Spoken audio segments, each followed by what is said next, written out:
Que la paix soit sur vous, les Gaulois et les Gauloises, courageux résistants et opposants à la dictature sataniste, qui bientôt ne sera plus mondiale, mais locale, car en France, la monarchie sera rétablie. Donc là, je vais répondre à un commentaire qui m'agace beaucoup, mais je vais garder mon calme, et je vais y répondre calmement.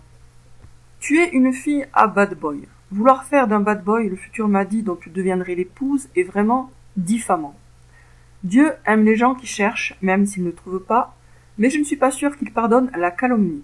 Mamar serait le premier envoyé de Dieu, avec un passé d'escroc, de tricheur, de violent, de menteur et de voleur. Les filles à bad boy sont étranges. Elles divaguent souvent entre amour et haine. Elles tanguent sans cesse dans un mélange de sentiments qui se contredisent.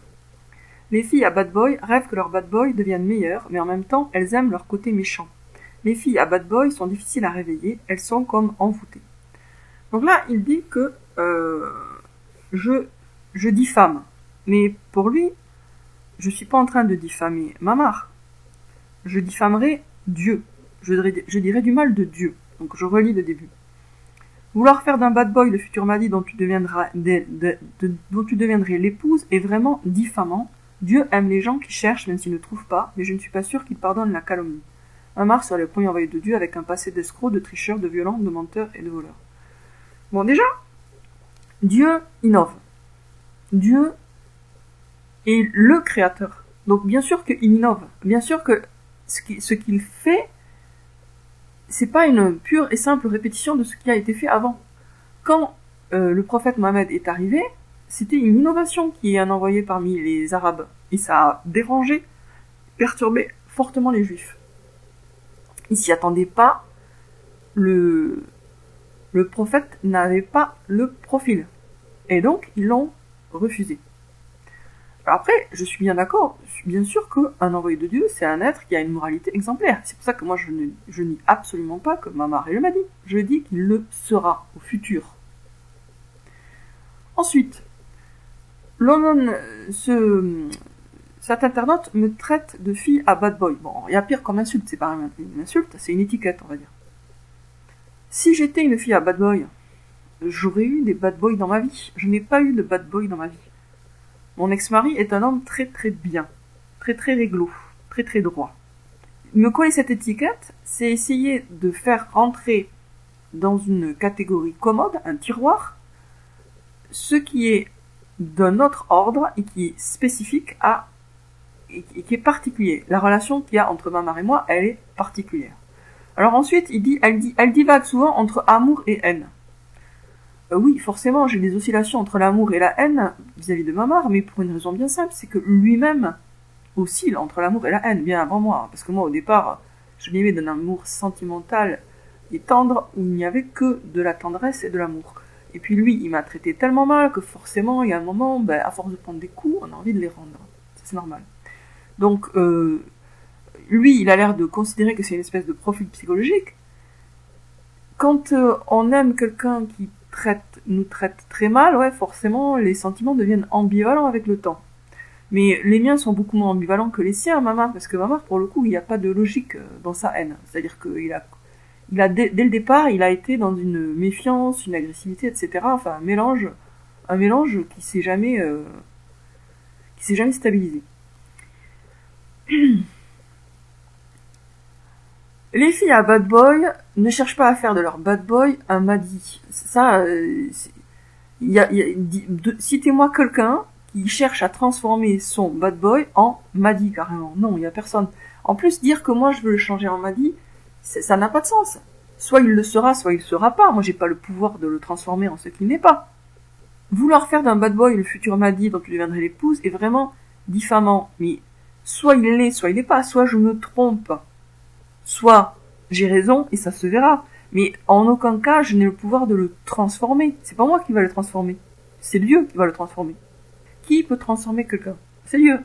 Nous, en tant qu'êtres humains, on n'a aucun pouvoir de transformer les autres. Et ça, j'en ai bien conscience. C'est clair que Mamar a un profil de bad boy. Ça, c'est vrai. Ça, oui, il a ce profil-là. Bon. Maintenant, quand il était Axel de Fersen et moi Marie-Antoinette, il n'avait pas un profil de bad boy. Donc, c'est pas le fait qu'il soit un bad boy qui fait que on est liés l'un à l'autre, parce qu'on a toujours été liés. C'est karmique, c'est un truc de base. Quand il était Imran et moi Anna, c'était pas un bad boy non plus. Donc c'est pas le côté bad boy, il est là, effectivement, il est réel. Mais c'est pas ça qui explique le lien. Lui, il croit que j'ai une espèce de fascination, enfin en tout cas c'est ce qu'il dit, je suis pas sûre qu'il en soit si persuadé que ça d'ailleurs. Je pense que c'est plutôt une stratégie pour ranger mon histoire qui le dérange à un certain niveau dans un tiroir commode où ça le dérangera plus. Il se dit, oh non mais ça c'est normal, c'est normal, voilà, ça rentre dans tel tiroir. Non, c'est pas vrai. Mon histoire avec Mamar, elle rentre dans aucun tiroir, sauf, on va dire, le très grand tiroir des histoires de flammes jumelles. Ça oui, je reconnais qu'il y a des points communs avec d'autres histoires de flammes jumelles. Mais elle rentre pas dans un tiroir du type, je sais pas moi, sadique, masochiste, ni bad boy, amoureuse de bad boy, ni amour-haine. Alors bien sûr, il y a un tout petit peu de ça, c'est vrai, je reconnais, il y a un tout petit peu de ça dans chaque... Mais c'est pas la bonne étiquette, c'est pas celle qui correspond le mieux, c'est une étiquette qui va rendre compte que de 10%, 5%, 1% de la relation. Ensuite, moi, j'ai compris qu'il était le Mahdi avant de tomber amoureuse de lui. Avant. Alors, je dirais pas que c'était bien avant, parce que c'est vrai que ça a été assez court dans le temps, le délai, mais c'était avant. Et comment j'ai compris ça? En fait, on m'a demandé ce que je pensais de Mamar. Comme je ne savais pas ce que je pensais moi-même de Mamar, j'ai fait la prière de consultation. Pour savoir, oh mon Dieu, si tu l'aimes, fais que je l'aime, si tu le détestes, fais que je le déteste. Le lendemain, juste le lendemain, je me suis réveillée super motivée pour le défendre. Il était très attaqué sur YouTube à l'époque. Et je me suis jetée dans la mêlée pour le défendre. Et du coup, j'en ai pris plein la tête. Donc, en fait, à partir de là, d'avoir fait cette prière de consultation sur lui, ça m'a amené à me rapprocher de lui. Donc, on va dire que le résultat était oui, Dieu l'aime. Alors, pourquoi enfin, j'ai pas forcément eu d'image, mais pourquoi j'ai eu cette impression que Dieu l'aime à cette époque-là? J'avais pas conscience de tout son côté obscur, mais j'en avais pas conscience. Qu'est-ce qui m'a fait penser, quand j'ai fait la prière de consultation, que ouais, Dieu l'aime. En fait, un truc bien simple, c'est que dans ces vidéos, Mamar est logique. Il est logique, alors après, il y a des petits moments où il déraille, mais dans l'ensemble, il est logique, et il s'adresse à la logique des personnes qui l'écoutent. Et ça, pour moi, c'est un très très grand signe de quelqu'un qui est de bonne foi. Parce qu'il y a des gens qui ont des conclusions qui ont l'air merveilleuses, mais le chemin par lequel ils arrivent à cette conclusion, c'est un chemin flou, vague, sans rigueur intellectuelle, et donc il y a un côté enfumage. Et même si la conclusion a l'air super, moi quand je vois le chemin qui est brumeux comme ça, je trouve que c'est très mauvais signe. Parce que quand on cherche vraiment à aider les gens, on stimule leur logique par un discours aussi rationnel que possible. Aussi qui s'adresse autant à la raison que possible. Pourquoi? Parce que notre raison, elle nous a été donnée pour faire la différence entre le vrai et le faux, le bien et le mal. Donc, quelqu'un qui s'adresse vraiment à la raison, il a déjà ce mérite de stimuler une faculté essentielle en l'être humain pour qu'il se repère, l'être humain, pour qu'il fasse les bons choix dans sa vie. Donc, quelqu'un qui s'adresse à la raison de son auditoire, il a toujours un réel mérite à mes yeux. Et je pense que, vraiment, devant Dieu, il a un mérite. Et Mamar, c'est ce qu'il fait dans ses vidéos. Bon, il y a des fois, c'est ennuyeux, il y a des fois, souvent il se répète, etc. Mais, très souvent aussi, il va mettre le doigt sur des points importants, et c'est rationnel son approche. Donc c'est une des raisons pour lesquelles j'ai compris que ouais, Dieu l'aime bien, malgré tout. Alors après, malgré, il y a beaucoup de choses. Hein. Ça veut pas dire que, Dieu l'aime bien, ça veut pas dire qu'il va pas le punir pour ses mauvaises actions, bien sûr. Dieu, il est juste, et justement, quand il aime quelqu'un, il le punit d'autant plus sévèrement. Alors, je reviens à ce commentaire. Les filles à bad boy sont étranges, elles divaguent souvent entre amour et haine.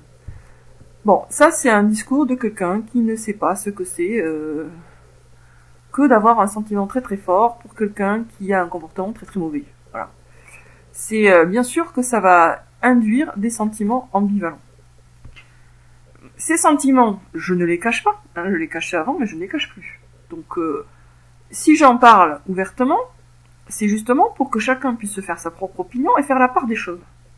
On peut penser que, ouais, à partir du moment où je suis amoureuse de Mamar, je ne suis pas objective, je suis mal placée pour dire que. Mais d'un autre côté, je suis la personne qui dit le plus de mal de Mamar en public. Donc, essayez de concilier tout ça dans votre cerveau, parce que dans la réalité, il y a tout ça.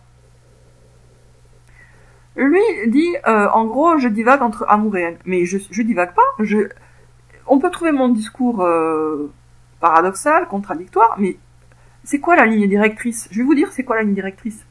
C'est que je dis la vérité, tout simplement. Voilà, c'est ça ma ligne directrice. Je dis ce que j'ai compris. Donc ce que j'ai compris de négatif, et ce que j'ai compris de positif. Ce que j'ai compris de sombre, et ce que j'ai compris de lumineux. Il se trouve que le sombre et le lumineux, ça correspond à la même... c'est à propos de la même personne. Ça peut paraître bizarre, mais il y a des gens qui ont deux côtés. Autant Tariq Ramadan, c'est la surface qui est noire, c'est la surface qui est blanche et c'est l'intérieur qui est noir. Autrement dit, c'est un hypocrite complet, Tariq Ramadan, c'est-à-dire qu'il a un masque de croyant et derrière il n'est pas du tout croyant. Il a un masque d'homme pieux et doux et derrière il est violent et méchant. Donc ça, c'est Tariq Ramadan. Autant Mamar, c'est plus complexe. Mamar, il a vraiment une personnalité de croyant sincère et il a vraiment une personnalité de tordu. Et les deux sont réels, les deux existent. Donc oui, forcément, du coup, je fais ressortir les deux, puisque je suis dans une démarche de dévoiler la vérité.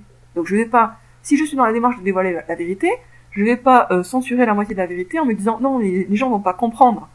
C'est pas ma méthode de base. Pour ceux qui me connaissent depuis un moment, ils savent que moi j'ai tendance, c'est ma tendance, c'est mon caractère à dire tout ce que j'ai compris. Même si je sais à l'avance que les gens ne sont pas prêts. Combien de fois on m'a dit non mais tu peux pas dire ça, les gens ne sont pas prêts. Ouais mais si on leur dit rien, ils seront jamais prêts. Ouais, si on attend qu'ils soient prêts, qu'est-ce qui va les préparer? Ce qui va les préparer, c'est des informations. Donc moi je vous dis tout, et c'est à vous, dans votre cerveau, à essayer de faire la synthèse. Alors lui, il essaye de la faire d'une façon qui neutralise tout ça, et qui lui permet de penser que je dis n'importe quoi, et que je suis tout simplement hypnotisé par un amour-haine qui me conduit à je sais pas quoi, à prendre un bad boy pour un futur Mahdi, voilà. Mais ça, c'est que sa tentative de synthèse, à mes yeux, complètement ratée. Voilà, il y a des fois, on se retrouve face à quelque chose qui dépasse de nos cadres de pensée habituels, et moi, je suis cette personne. Je suis la personne dont la vie, dont l'expérience, dont les propos, dont tout, sort des cadres de pensée habituels. Vous ne pouvez pas me mettre dans une case, enfin si vous pouvez, mais ce sera faux. Vous pouvez pas me mettre dans une case et vous dire, non mais c'est juste ça. Non, ce n'est pas juste ça. Par exemple, il y a beaucoup de gens qui pensent être la réincarnation de telle et telle personnalité connue, enfin il y en a en tout cas, mais ils ont pas mon profil, c'est-à-dire que moi, j'ai normalement des titres, on va dire, honorifiques pour cette vie déjà. Je suis agrégée de lettres modernes, j'ai écrit 45 livres, j'ai gagné 6 prix littéraires, et j'ai fait des trucs dans cette vie. Je ne compte pas sur les vies antérieures pour me faire mousser, parce que j'ai ce qu'il faut quand même dans cette vie pour dire, ouais non quand même, j'existe, j'ai fait des trucs quoi. Donc c'est pas ça l'explication. Il y en a qui vont dire, non mais par exemple, prenez Romain Durif, il est connu comme le Christ universel ou je sais pas quoi, mais la seule chose pour laquelle il est connu, c'est ses prétentions à. À part ça, qu'est-ce qu'il a fait dans sa vie? Est-ce qu'il a réalisé un truc? Non, je crois pas. Donc c'est un profil totalement différent. Lui, dès le départ, il s'est fait connaître comme ouais, j'ai été enlevé par les extraterrestres, ouais, je suis le grand monarque, je sais pas quoi. Bon, voilà, moi, je commence à dire ça, j'ai quel âge? J'ai 45 ans. Et en plus, je considère que je suis à la fin de ma vie. Donc pourquoi je raconterais n'importe quoi, alors que je me considère moi-même comme étant en fin de vie? Je l'ai pas dit avant, tout ça, ce que je vous ai dit. Je vous le dis maintenant, parce que, en fait, c'est dans la continuité de mon destin. J'ai passé mon temps à franchir des limites et à dire des trucs qui sont difficiles à dire.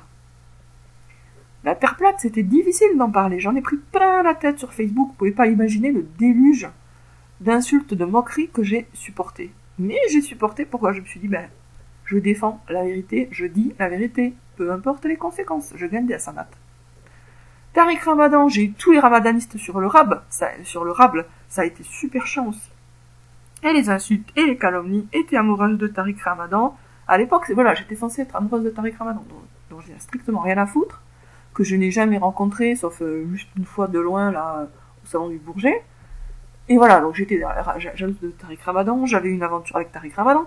Tout le monde m'a bavé dessus. Enfin, j'ai dit tout le monde, j'exagère un petit peu, mais tous les ramadanistes, ils sont quand même super nombreux, ils étaient super nombreux à l'époque, m'ont bavé dessus, m'ont sali, etc.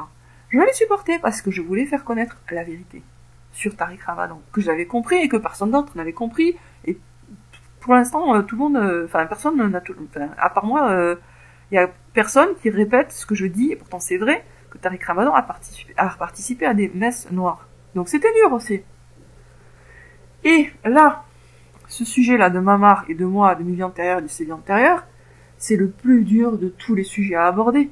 Puisque du coup, je me retrouve dans la loupe, à être traité de...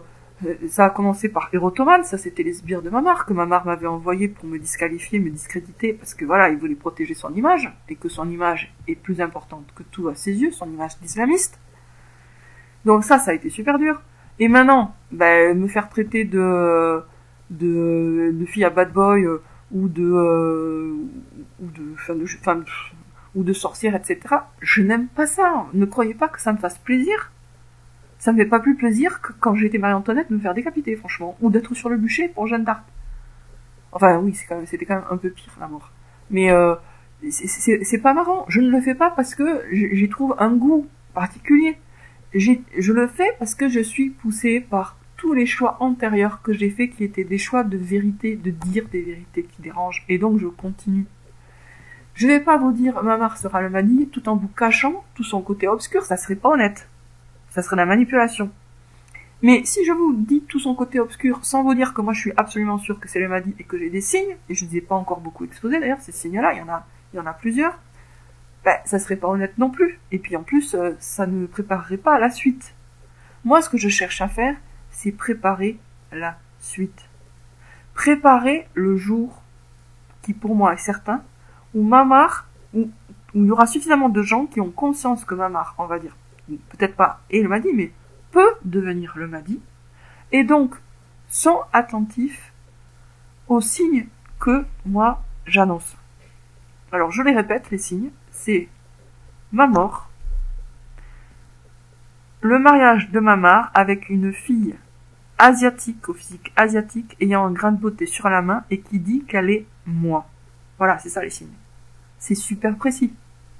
Me dites pas que ça c'est un truc qui peut être interprété d'une manière différente. Quelle est actuellement, le 7-5-2021, la probabilité que ça arrive? Que moi je meure et que Mamar épouse une fille au physique asiatique ayant un grain de beauté sur la main qui dit être moi. Elle est nulle. La probabilité est nulle. Donc, je vous donne un critère hyper clair, net et précis qui vous permettra, dans les années à venir, de juger de ce que je vous dis maintenant. Mais il faut que je vous le dise maintenant pour qu'au moment T, ça ait un impact. Si vous apprenez à la dernière minute, ça n'aurait aucune valeur.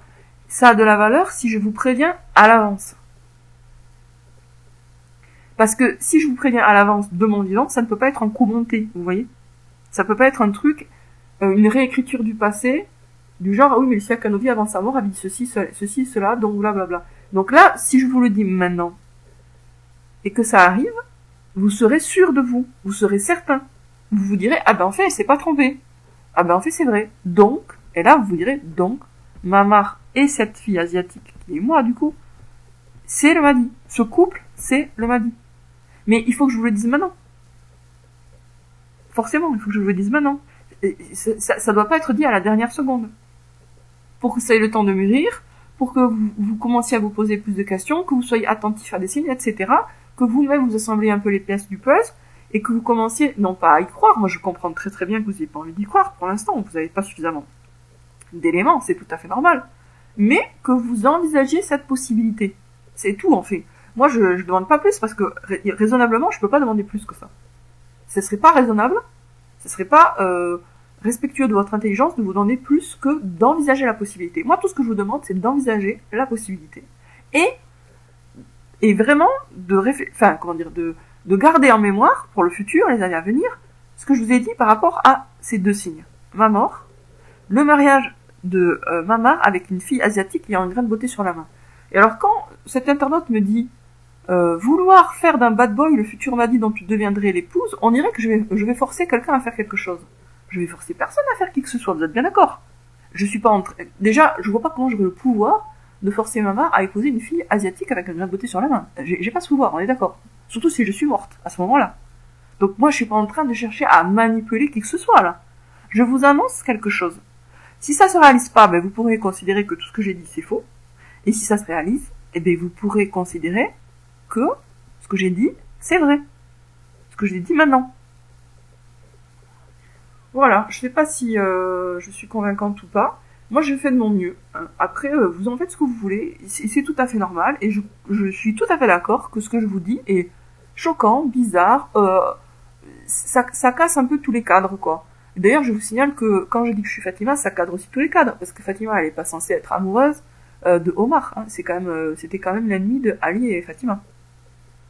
Donc ça colle ni avec ce que disent, ni avec le point de vue chiite, ni avec le point de vue sunnite. Enfin, ça colle avec rien. Mais bon, c'est ça la vérité. Hein. La vérité, elle a pas été créée pour rentrer dans des cases qui ont été elles-mêmes fabriquées par le diable.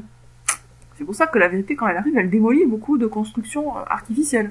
Beaucoup de faux semblants, beaucoup d'idéologies, beaucoup de dogmes. Parce que la vérité, elle arrive et puis elle fait du nettoyage, quoi. Et comme il y a beaucoup de trucs faux, bah, forcément, il y a beaucoup de trucs qui tombent. Voilà. Sur ce, je vous dis à très bientôt, les amis, courageux résistants et opposants à la dictature sataniste, qui bientôt ne sera plus mondiale, mais locale, car, en France, la monarchie sera rétablie. À très bientôt.